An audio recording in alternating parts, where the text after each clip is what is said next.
Hello friends, welcome to civil solve. इस lecture में हम देखेंगे कि रैपिडली वेरीड स्टीडी फ्लो क्या होता है। अभी आपने ग्रेजुअली वेरीड फ्लो पढ़ा था, अब हम देखेंगे कि रैपिडली वेरीड क्या होता है और स्पेसिफिक फोर्स क्या होता है। उस टॉपिक को भी इसमें पढ़ेंगे। चलिए स्टार्ट करते हैं। Is rapidly varied steady flow. तो जो नॉन यूनिफॉर्म फ्लो होता है वो दो टाइप्स के होते हैं, gradually varied and rapidly varied flow. तो ग्रेजुअली वेरिड फ्लो जो है आप कवर कर चुके हैं। रैपिडली वेरिड स्टेडी फ्लो की अगर आप बात करते हैं तो सपोज ये कोई सेक्शन अगर आप ग्राफ के थ्रू देखें तो सपोज इस एक्सिस पर आपने डेप्थ को शो किया है। तो यहाँ पर अगर आप बात करते हैं यानी दो कर्व को आप दिखा रहे हैं, तो सपोज अगर आप स्पेसिफिक एनर्जी का कर्व देखते हैं तो स्पेसिफिक एनर्जी का कर्व जो है कुछ इस टाइप का आता है। वही स्पेसिफिक फोर्स का कर्व देखते हैं तो स्पेसिफिक फोर्स का कर्व आपका ये बनता है। यानी ये डेप्थ जो है वाई एक्सिस को शो कर रहे हैं, इधर साइड आप जो है स्पेसिफिक फोर्स को शो कर रहे हैं। ये आपका स्पेसिफिक फोर्स है और यहाँ पर जो है आप स्पेसिफिक एनर्जी को शो कर रहे हैं। ठीक है, तो अगर आपने सपोज कोई दो पॉइंट्स लिए, इन दो पॉइंट्स पे अगर आपने देखा कि सपोज ये इस कोई स्पेसिफिक फोर्स है, इस पर ये दो पॉइंट्स आए, यानी कि सपोज एक डेप्थ है, ये शो कर रहा है आपकी डेप्थ को y1 को। सपोज ये जो डेप्थ है आपकी, ये डेप्थ है y1। वही अगर आप इधर देखें तो ये जो डेप्थ आ रही है आपकी, ये डेप्थ है आपकी y2। ठीक है, तो वो डेप्थ जिस पर आप देख रहे हैं कि स्पेसिफिक फोर्स की वैल्यू कांस्टेंट है, बट यहाँ पे अगर आप स्पेसिफिक एनर्जी की वैल्यू देखते हैं तो ये पॉइंट आ रहा है।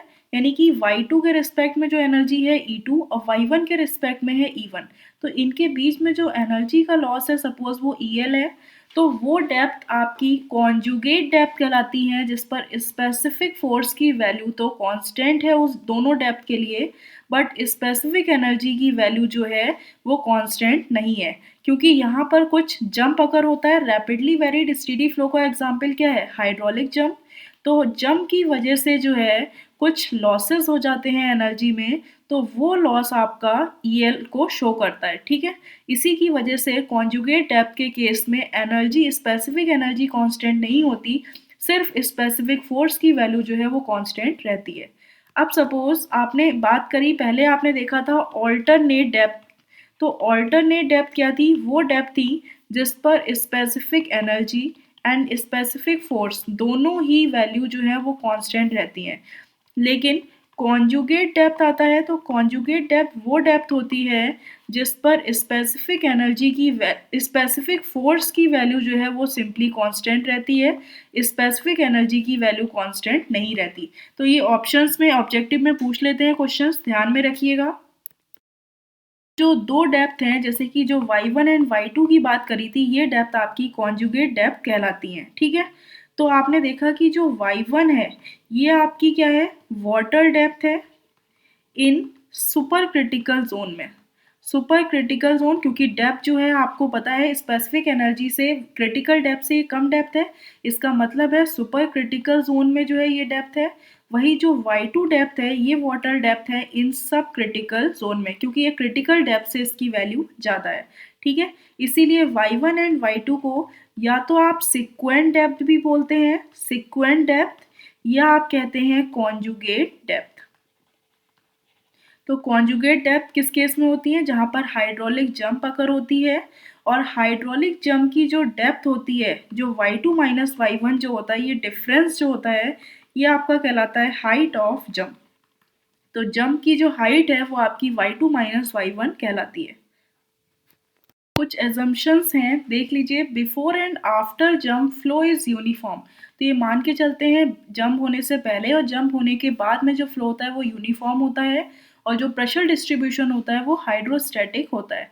जो लेंथ है जंप की वो इतनी कम होती है क्योंकि सडन लेंथ जंप अगर हो जाती है, ठीक है, तो ये जो लेंथ होती है इसकी यहाँ पे ये इतनी कम होती है, जिससे कि जो फ्रिक्शन लॉस होते हैं वो चैनल बेड पे वो बहुत ज़्यादा स्मॉल होते हैं, इसीलिए उसको आप नेग्लेक्ट कर देते हैं और चैनल फ्लो इज नेग्लेक्टेड।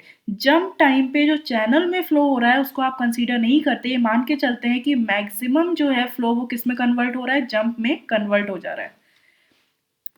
अब सपोज स्पेसिफिक फोर्स की अगर आप बात करें तो आपको पता है कि हाइड्रोलिक जंप के केस में आप कॉन्जुगेट डेप्थ का यूज़ करते हैं, और कॉन्जुगेट डेप्थ वो डेप्थ होती है जिस पर स्पेसिफिक फोर्स की वैल्यू कांस्टेंट होती है। तो स्पेसिफिक फोर्स होता क्या है, F plus M divided by rho into g, यानी जो हाइड्रोस्टैटिक फोर्स है और जो मोमेंटम है इसको सम करके और डिवाइडेड बाई यूनिट वेट से अगर डिवाइड कर देते हैं तो ये रेशियो आपका स्पेसिफिक फोर्स कहलाता है। अब सपोज अगर आप डेप्थ की बात कर रहे हैं, तो सपोज कोई ये फ्लो हो रहा है इस टाइप का, ठीक है। तो यहाँ पर एक सेक्शन लिया जिस पर ये डेप्थ है y1, यहाँ पर एक सेक्शन लिया जिसकी डेप्थ है y2।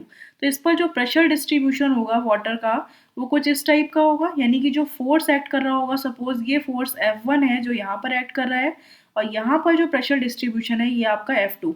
तो ये जो स्ट्रेस यहाँ पर जो क्रिएट होती है, यानी जो प्रेशर यहाँ पर लगता है उसकी वैल्यू क्या होती है, रो जी इंटू y1, और यहाँ पे होती है रो जी इंटू y2। तो अगर आपको फोर्स की वैल्यू निकालनी है F1 पर, यानी 1 सेक्शन पे जो फोर्स आ रहा है उसकी वैल्यू निकालनी है, तो क्या होगा, स्ट्रेस इंटू एरिया, या तो आप इस ट्रायंगल का डायरेक्टली जो है एरिया निकाल लीजिए, हाफ इंटू रो जी y1, ये हो गया एवरेज स्ट्रेस इंटू एरिया आपको निकालना है। तो एरिया क्या होता है, विड्थ, जो कि इसकी विड्थ होगी चैनल की, इंटू y1, ठीक है। तो ये हो गया, या तो आप एवरेज स्ट्रेस ले लीजिए इसका इंटू एरिया, तो ये आपका फोर्स होता है। तो यहाँ पे अगर आप देखते हैं तो ये वैल्यू क्या आ जाएगी, rho g into b into y1 square divided by 2। यहाँ पर आप इसको लिख सकते हैं rho g into v into y one divided by 2, इस टाइप से आप सेपरेट कर सकते हैं। तो सपोज अगर कोई डेप्थ है, ये आपकी y1 डेप्थ है, तो यहाँ पे इसका जो सी जी एक्ट कर रहा होगा वो y1/2 पर एक्ट कर रहा होगा, यानी इसको आप कह सकते हैं z1 बार, ठीक है। तो ये z बार हो गई इसकी वैल्यू। तो यहाँ पे आप क्या लिख सकते हैं, F1 इक्वल टू क्या हो जाएगा, rho g into v into y one, rectangular के केस में ये एरिया हो गया, यानी A1 इंटू Z1 बार। तो वही अगर ट्रायंगल है, सपोज ट्रायंगुलर सेक्शन है, तो इसके लिए यहाँ पे जो सी जी की वैल्यू होगी Z1 बार की, ये क्या हो जाएगी, y/3, ठीक है। तो सिमिलरली अगर F2 की वैल्यू निकालें तो वही आ जाएगी rho g into A2 into Z2 बार। अब वही मोमेंटम की वैल्यू क्या होती है, M1 equal to row Q V1, और M2 इक्वल टू होता है रो क्यू इंटू V2। तो यहाँ पे अगर आप पुट कर दें, तो अगर स्पेसिफिक फोर्स जो है वो कांस्टेंट है, आपको पता है, तो इसका फॉर्मूला होता है Fm अपॉन रो जी।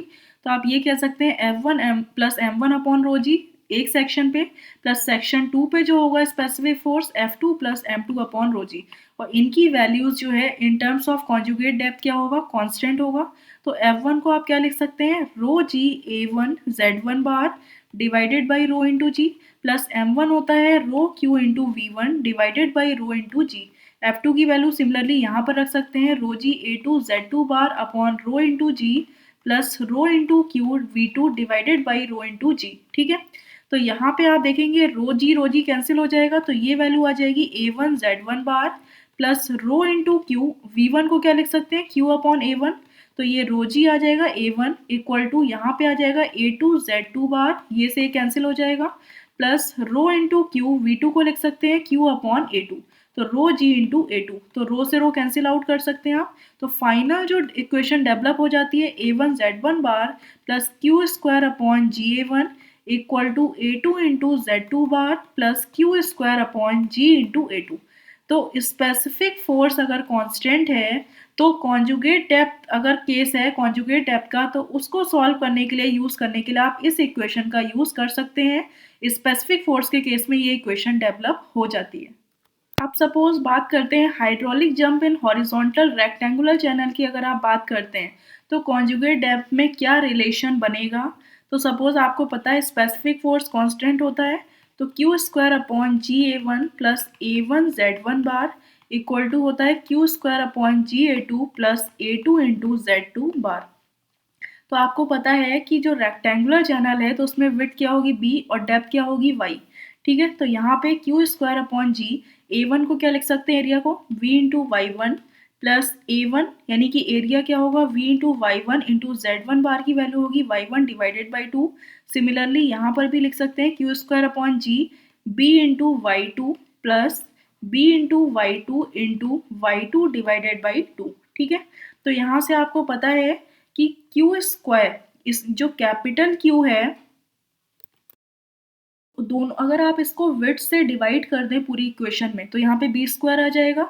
इसका मतलब है ये स्मॉल क्यू स्क्वायर बन गया। स्मॉल क्यू होता है capital q upon b divided by g y one, और यहाँ से विड्थ से डिवाइड किया तो बी कैंसिल आउट हो गया, plus y one square divided by two equal to small q square upon g y two plus y two square divided by two. तो q को एक साइड कॉमन ले लेंगे और वाई टू को एक साइड कॉमन ले लीजिए, तो यहाँ पे आ जाएगी आपकी वाई वन स्क्वायर, ये वैल्यू इधर आ गई, y two square divided by two equal to q square upon g आपने कॉमन लिया, तो ये क्वेश्चन आ गई y one minus y two divided by y one into y two. तो यहाँ से क्यू स्क्वायर टू इधर भेज दीजिए, two q square upon g equal to आ जाएगा y one into y one plus y two. तो हाइड्रोलिक जंप के केस में कॉन्जुगेट डेप्थ में जो रिलेशन आता है आपका, वो रिलेशन जो है ये प्रिपेयर होता है, यानी two q square upon g equal to y one y two into y one plus y two.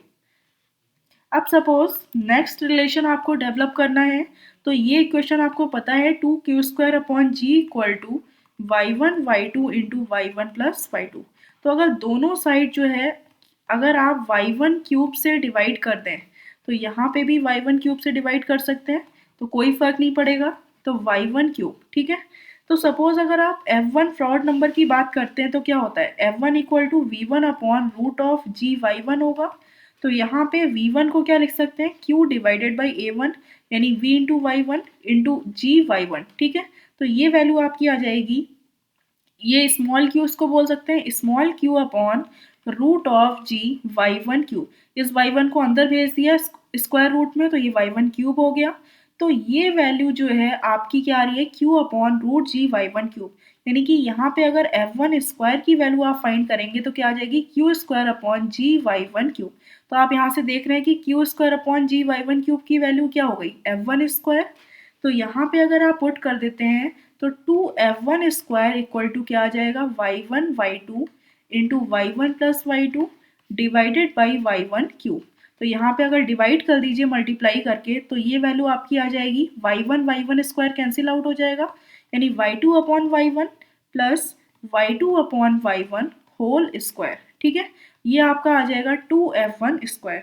तो ये एक इक्वेशन बन गई, क्वाड्रेटिक इक्वेशन हो गई, यानी आप इसको इस टाइप से लिख सकते हैं कि y two upon y one whole square plus y two upon y one minus two times of f one square equal to zero, ठीक है। तो सपोज इसको x मान लिया, x square plus x minus two f one square equal to zero. तो यहाँ से आप x की वैल्यू यानी y two upon y one की वैल्यू फाइंड कर सकते हैं श्री धराचार्य फॉर्मूला लगा के। तो माइनस बी यानी कि minus one plus minus root of b square यानी one minus four a c, four into two into one, तो ये वैल्यू आ जाएगी फोर ए सी यानी कि plus eight f one square divided by two. तो ये कंडीशन जो है डेवलप हो जाती है, y two upon y one equal to minus one plus minus under root one plus eight f one square upon to.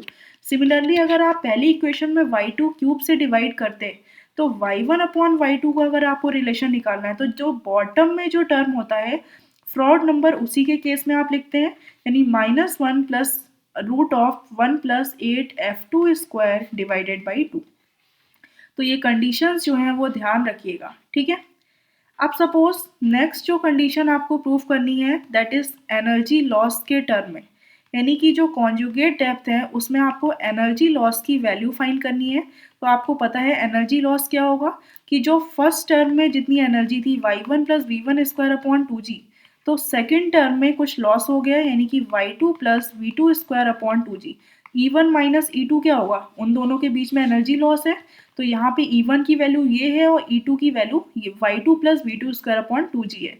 तो यहाँ पे आप इसको क्या लिख सकते हैं, y one plus v one square upon two g को लिख सकते हैं small q square upon two g y one square minus y two plus small q square upon two g y two square, bracket लगा दीजिए।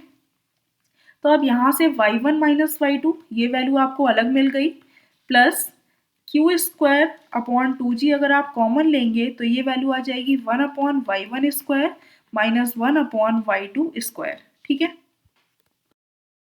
इसको आप लिख सकते हैं y one minus y two plus q square upon two into g, इसको solve कर लीजिए अंदर, तो ये वैल्यू आ जाएगी y two square minus y1 square divided by y1 square into y2 square, ठीक है। तो इन दोनों में आप y1 माइनस y2 कॉमन ले सकते हैं। y2 suppose y2 minus y1 आपने कॉमन लिया तो अंदर क्या वैल्यू आ जाएगी, ये -1 आ जाएगा, ये q square upon 2 into g into y1 plus y2 divided by y1 square into y2 square. अभी आपने पहले रिलेशन पढ़ा है कि 2 q square upon g equal to क्या है, y1 y2 into y1 plus y2। ये रिलेशन आप प्रूफ कर चुके हैं हाइड्रोलिक जंप के केस में। तो यहाँ से क्यू स्क्वायर अपॉन जी की वैल्यू यहाँ पुट कर सकते हैं। तो ये वैल्यू आ जाएगी y2 minus y1 y2 minus y1 -1 q square upon g को क्या लिख सकते हैं, y1 y2 into y1 plus y2 divided by 2 2 ये पहले से ही है into y1 plus y2 divided by y1 square y2 square, ठीक है। तो यहाँ से y1 y2 ये कैंसिल आउट हो जाएगा और ये y1 प्लस y2 का होल स्क्वायर बन जाएगा। तो फाइनल इसके बाद इक्वेशन क्या बनेगी आपकी, y2 माइनस y1 आपने कॉमन ले लिया है, -1 plus y1 plus y2 whole square divided by 4 times of y1 y2। तो ये इक्वेशन जो है आपकी बन गई। तो y2 माइनस y1 कॉमन ले लिया, इसको जो है आप एलसीएम ले सकते हैं, यहाँ पे सॉल्व करेंगे तो ये क्या आ जाएगा, -4 y1 y2 प्लस इसको आप ओपन कर दीजिए तो ये वैल्यू आ जाएगी y1 square plus y2 square plus 2 times of y1 y2 divided by 4 times of y1 y2, ठीक है। तो ये -4 टाइम्स ऑफ y1 y2 है, 2 टाइम्स ऑफ y1 y2 है। तो आपको पता है ये वैल्यू, इसको आप डायरेक्टली क्या लिख सकते हैं, अब ये इक्वेशन बन जाएगी y1 square plus y2 square minus 2 times of y1 y2। तो ये आपका होता है y2 minus y1 whole square divided by 4 times of y1 y2। तो फाइनल इक्वेशन क्या बन गई, y2 minus y1 whole cube divided by 4 times of y1 y2। ये होता है आपकी एनर्जी लॉस का formula in terms of conjugate depth. तो ये फॉर्मूला जो है आपका आ जाता है, कभी ऑब्जेक्टिव में पूछ लेते हैं या फिर वैल्यूज दे देंगे और आपसे बोलेंगे एनर्जी लॉस की वैल्यू फाइंड करिए। अब नेक्स्ट टर्म आता है क्लासिफिकेशन ऑफ जंप। जंप को क्लासीफाई किया गया है फ्रॉड नंबर के अकॉर्डिंग। तो अगर फ्रॉड नंबर की वैल्यू जो है 1 से ज़्यादा है, ग्रेटर देन 1 और लेस देन जो है 1.7 इनके बीच में है तो ये जंप अनड्यूलर जंप कहलाता है। वही अगर इसकी वैल्यू जो है 1.7 से ज़्यादा और 2.5 से कम है तो ये वीक जंप कहलाएगा। अगर फ्रॉड नंबर की वैल्यू जो है 2.5 से ज़्यादा है बट 4.5 से कम है तो ऑसिलेटिंग जंप कहलाएगा। और इसकी वैल्यू अगर 4.5 से ज़्यादा और 9.0 से जो है कम है, यानी इन दोनों के बीच में है तो ये स्टीडी जंप कहलाता है। और F1 की वैल्यू वही ग्रेटर देन 9 है तो ये जंप आपका स्ट्रॉन्ग जंप कहलाता है। अब एक क्वेश्चन है, in a hydraulic jump occurring in a rectangular channel है, डिस्चार्ज पर यूनिट विड्थ जो है स्मॉल क्यू की value 2.5 metre cube per second दे रखी है और जो डेप्थ बिफोर जंप यानी y1 की वैल्यू जो है 0.25 मीटर दी है। कैलकुलेट करना है sequent depth and energy loss. तो आपको पता है सिक्वेंट डेप्थ क्या होती है, कॉन्जुगेट y1 एंड y2। तो y1 की वैल्यू आपको 0.25 मीटर दे रखी है, y2 की वैल्यू जो है वो फाइंड करनी है और एनर्जी लॉस की वैल्यू फाइंड करनी है। आपको पता है एक इक्वेशन ये लगा सकते हैं, 2 square upon g equal to क्या होता है, y1 into y2 y1 plus y2। तो आपको q की वैल्यू क्वेश्चन में गिवन है 2.5 square divided by g 9.81 which is equal to y1 आपको पता है 0.25 into y2 y1 plus y2 यानी 0.25 प्लस y2। तो एक टाइप की क्वाड्रेटिक इक्वेशन बन गई। इसको सॉल्व करके यहाँ से y2 की वैल्यू निकाल सकते हैं, दैट इज 2.136 मीटर, ठीक है। तो एक तो वे ये हो गया कि इस फॉर्मूले की हेल्प से निकाल सकते हैं। दूसरा फॉर्मूला क्या है, अगर आप इसमें F1 y1 पता है तो फ्रॉड नंबर की वैल्यू निकाल सकते हैं। F1 स्क्वायर इक्वल टू क्या होता है, क्यू स्क्वायर अपॉन जी y1 और क्यू आपको पता है 2.5 स्क्वायर अपॉन जी इंटू y1 की वैल्यू 0.25 गिवन है। तो यहाँ से फ्रॉड नंबर की वैल्यू जो है F1 स्क्वायर की वैल्यू 40.816 आ गई। तो सिमिलरली आप ये कंडीशन लगा सकते हैं, y2 फाइंड करना है तो y2 अपॉन y1 कर दीजिए equal to -1 plus root of 1 plus 8 F1 square divided by 2, ठीक है। तो ये कंडीशन अगर आप लगा देंगे तो यहाँ से y2 की वैल्यू मिल जाएगी, y1 इक्वल टू क्या है 0.25 into -1 plus root of 1 plus 8 into F1 square है 40.816 डिवाइडेड बाई 2। तो इसको जब सॉल्व करेंगे तो 2.136 मीटर आ जाएगा। यानी कोई भी फॉर्मूले की हेल्प से जो है आप यहाँ से y2 की वैल्यू फाइंड कर सकते हैं। अब आपको y1 पता है, y2 पता है, एनर्जी लॉस की वैल्यू फाइंड करनी है। तो एनर्जी लॉस का फॉर्मूला क्या होता है, EL equal to y2 minus y1 whole cube divided by 4 times of y1 into y2। तो यहाँ पे y2 की वैल्यू है 2.136 माइनस y1 की वैल्यू है 0.25 whole cube divided by 4 times of y1 कितना है 0.25 इंटू y2 है 2.136। तो इसकी वैल्यू आ जाएगी 3.14 मीटर। यानी जो एनर्जी लॉस हुआ है वो 3.14 मीटर का है। नेक्स्ट क्वेश्चन ये कह रहा है कि आपको एनर्जी लॉस की वैल्यू गिवन है 3.2 मीटर, ठीक है। तो ये एनर्जी लॉस की वैल्यू गिवन है, आपको सिक्वेंट डेप्थ फाइंड करनी है, यानी y1 और y2 की वैल्यू फाइंड करनी है। F1 की वैल्यू जो है वो 10 गिवन है। तो आपको पता है यहाँ से कि y2 अपॉन y1 क्या होता है, -1 plus root of 1 plus 8 F1 square divided by 2। तो यहाँ पे -1 plus root of 1 plus 8 F1 की वैल्यू आपको पता है 10, तो 10 स्क्वायर डिवाइडेड बाई 2। यानी कि यहाँ से आपने एक रिलेशन निकाल लिया, y2 अपॉन y1 की वैल्यू आ गई आपकी 13.65, ठीक है। एक रिलेशन ये मिल गया। दूसरा एनर्जी लॉस की वैल्यू है 3.2 मीटर, इसका फॉर्मूला होता है y2 minus y1 whole cube divided by 4 times of y1 y2। तो यहाँ से जो है आप y1 कॉमन ले सकते हैं, तो ये y1 क्यूब बाहर आ जाएगा, यानी y2 upon y1 -1 whole cube divided by 4 times of y1 y2। तो यहाँ से एक y1 कैंसिल हो जाएगा, ये स्क्वायर बचेगा ऊपर, यानी कि सिंपली आप ये लिख सकते हैं y1 divided by 4 into y2 upon y1 -1 whole cube divided by y1 cube, y1 square को यहाँ से डिवाइड कर दिया, तो फाइनली यहाँ पे वैल्यू क्या आ गई, y2 अपॉन y1। तो यहाँ पे पुट कर सकते हैं y1 अपॉन 4 और y2 अपॉन y1 की वैल्यू आप निकाल चुके हैं 13.65 -1 होल क्यूब डिवाइडेड बाई 13.65, और ये EL की वैल्यू जो है 3.2 गिवन है। तो इस टाइप से यहाँ से y1 की वैल्यू आपकी आ जाएगी 0.086 मीटर, और यहाँ पे पुट करेंगे 13.65 से मल्टीप्लाई कर देंगे तो y2 की वैल्यू आ जाएगी 1.178 मीटर। तो इस टाइप से इन क्वेश्चंस को आप सॉल्व कर सकते हैं फॉर्मूले की हेल्प से।